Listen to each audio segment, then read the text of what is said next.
وَمَا اللَّهُ غَافِلٍ عَمَّا تَعْمَلُونَ.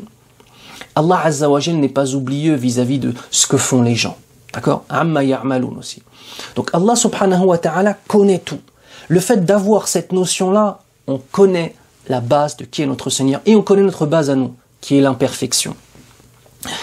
Le fruit de cela, c'est l'amour et la soumission. Le fruit de subhanallah, c'est l'amour et la soumission. Une fois qu'on connaît les bases sur lesquelles on va pouvoir construire notre relation avec Allah et que nous obtenons, incha'Allah, l'amour et la soumission, nous sommes prêts à une deuxième phase. La deuxième phase, c'est ce qui vient dans la suite du hadith et qui vient donner du sens à notre foi, qui vient donner du sens à nos adorations, qui est Alhamdulillah. De sa perfection et de sa supériorité découle la louange complète envers son essence et envers ses actes. C'est-à-dire, on va louer Allah parce qu'il est Allah.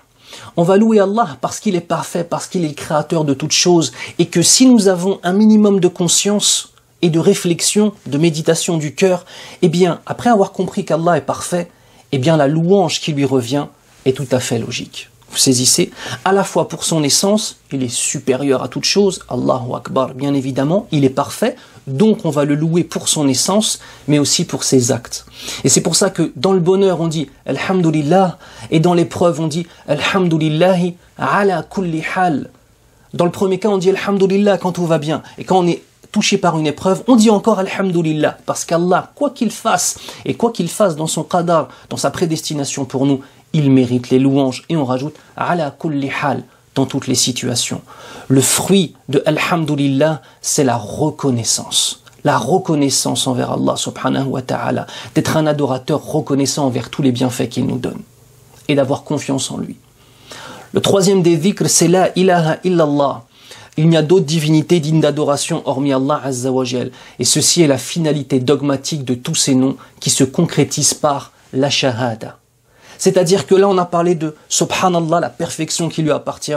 On a parlé de alhamdulillah, la louange lui revient. Et tout ça, il va falloir le concrétiser maintenant. On va le concrétiser dans quoi? Dans la ilaha illallah. On est prêt maintenant pour la ilaha illallah. C'est pour ça qu'on a cet ordre-là dans le hadith. C'est un ordre en fait de construction de notre foi, de construction de notre dogme. Et à chaque fois, il y a des résultats. Et à chaque fois, il y a des caractéristiques qu'on va récolter. Et il y aura donc des actes. Le résultat, le fruit de la ilaha illallah, c'est l'yaqin, la certitude en Allah subhanahu wa ta'ala. Vient après cela, Allahu Akbar. C'est logique. À partir du moment où nous avons compris qu'il est parfait, que toute la louange lui revient et que nous avons contracté un contrat avec notre Seigneur qui est la ilaha illallah. Parce que la ilaha illallah, c'est un contrat qu'on a passé avec Allah. Maintenant, ce contrat, il va falloir faire quoi? Le concrétiser. Parce que maintenant on a la shahada, on a dit la ilaha illallah. Mais comment est-ce que je vais concrétiser ça dans ma vie? En disant Allahu Akbar. Allahu Akbar avec ma langue, Allahu Akbar avec mon cœur, Allahu Akbar avec les membres de mon corps. Avoir conscience qu'Allah subhanahu wa ta'ala dépasse tout.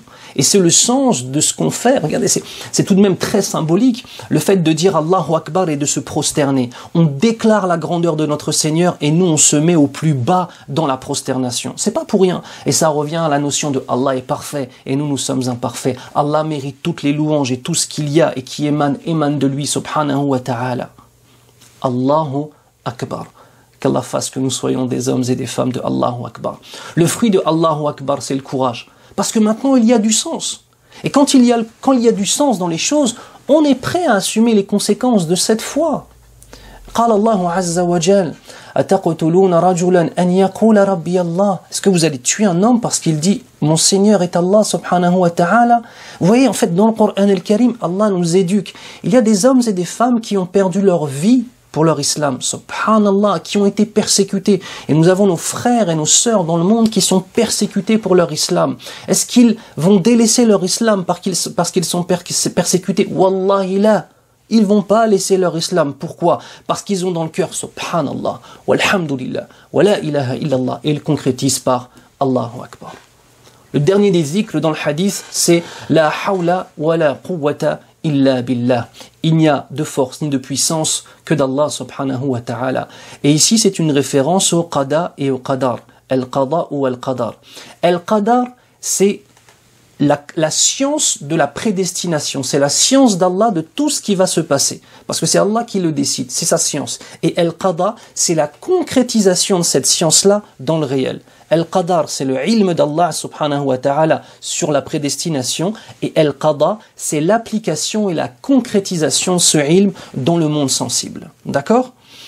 En fait, cela nous ramène quoi comme fruit? C'est at-tawakkul, le fait de s'en remettre à Allah subhanahu wa ta'ala. Regardez à quel point c'est parfait. On connaît sa perfection, on reconnaît notre imperfection, on a une confiance en lui à toute épreuve. On sait que tous les biens émanent de lui. Et on sait que même lorsque nous vivons des épreuves, c'est une hikmah, c'est une sagesse de la part de notre Seigneur. Ensuite, on passe un contrat. On dit La ilaha illallah, Muhammadur Rasulullah sallallahu alayhi wa sallam. Ensuite, ce contrat, faut l'appliquer dans nos vies. Allahu Akbar. Et une fois qu'on a appliqué tout ça, qu'on a appliqué ce contrat dans nos vies, on peut récolter quoi? At-tawakkul. Le fait de s'en remettre réellement à lui. Subhanahu wa ta'ala. Vous savez, souvent, les gens ont l'impression que la spiritualité, la réflexion et l'élévation spirituelle, c'est quelque chose qui est éloigné de la réalité, éloigné de l'application. Alors qu'en fait, non. Retiens ça, mon frère, ma sœur. Chacune de tes actions de soumission envers notre Seigneur, chacun des instants que tu vas passer dans la patience, que tu vas patienter sur l'adha, sur le mal qu'on va te faire pour ton Seigneur, fi sabilillahi azza wa jal. Chaque chose que tu feras, que tu vas sacrifier pour ton Seigneur, de ton confort, de ton argent, de ta sécurité parfois même, subhanallah, parce qu'on en arrive à là parfois, de ta sécurité, tu sais pourquoi tu le fais. Pourquoi? Parce que Allahu Akbar. Et parce que il n'y a de force ni de puissance que d'Allah subhanahu wa ta'ala. Tout ce qui nous arrive, Allah Azza wa Jal le veut bien. Et c'est par sa sagesse et par sa science infinie qu'il a un plan. وَيَمْكُرُونَ وَيَمْكُرُ اللَّهُ وَاللَّهُ خَيْرُ الْمَاكِرِينَ. Et eux, ils font des plans alors qu'Allah subhanahu wa ta'ala connaît parfaitement leurs plans et a des plans bien meilleurs pour ses adorateurs. Et Allah est celui qui façonne les meilleurs des plans. Quoi qu'il fasse, Allah subhanahu wa ta'ala est là. Notre Seigneur nous préserve. Et si dans nos vies nous devons connaître des épreuves, le prophète sallallahu alayhi wa sallam a été persécuté à la Mecque. Le prophète sallallahu alayhi wa sallam a vécu des situations très difficiles à Médine, à la Mecque, partout. Walhamdulillah. Jamais le Muhamdulillah a été enlevé de la bouche des Sahaba radiyallahu anhum. La finalité de tout ça, qu'est-ce qu'on va en avoir? Eh bien, premièrement, Allah contrôle tout. Et ce n'est pas nous qui contrôlons les choses. Deuxièmement, lors des situations difficiles, il faut réussir à comprendre que l'unité de ce que nous sommes en tant que musulmans est un élément fondamental et fondateur. Et que c'est une condition à pouvoir vivre de façon apaisée, Inch'Allah ta'ala. Troisième élément, Bushra alaykum. L'adversité, c'est-à-dire le fait de vivre des difficultés, fait toujours ressortir le meilleur de ce qu'il y a en nous, walhamdulillah, et fait ressortir les meilleurs d'entre nous, Inch'Allah ta'ala.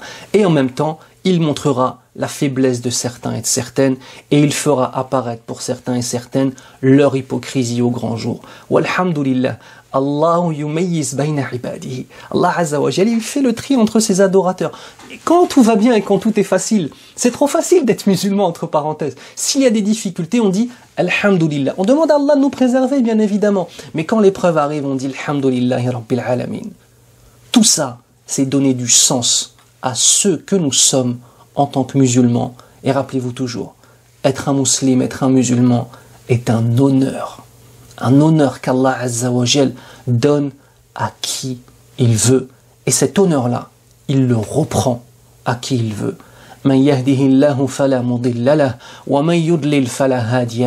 Celui qu'Allah Azza wa Jal guide, personne ne pourra l'égarer. Et celui qu'Allah subhanahu wa ta'ala égare, personne ne pourra le guider. فَنَسْأَلُ subhanahu wa ta'ala an yahdiyana subhanahu wa ta'ala. On demande à Allah subhanahu wa ta'ala de nous guider et qu'il nous préserve de l'égarement.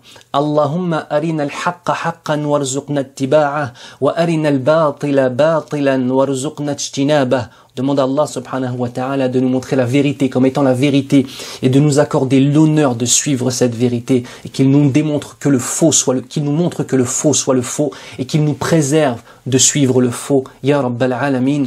Allahumma salli ala Muhammadin wa ala ali Muhammad kama sallaita ala Ibrahim wa ala ali Ibrahim wa barik ala Muhammadin wa ala ali Muhammad kama barakta ala Ibrahim wa ala ali Ibrahim fil alamin innaka Hamidun Majid. سبحانك اللهم وبحمدك أشهد أن لا إله إلا أنت استغفرك وأتوب إليك والسلام عليكم ورحمة الله وبركاته.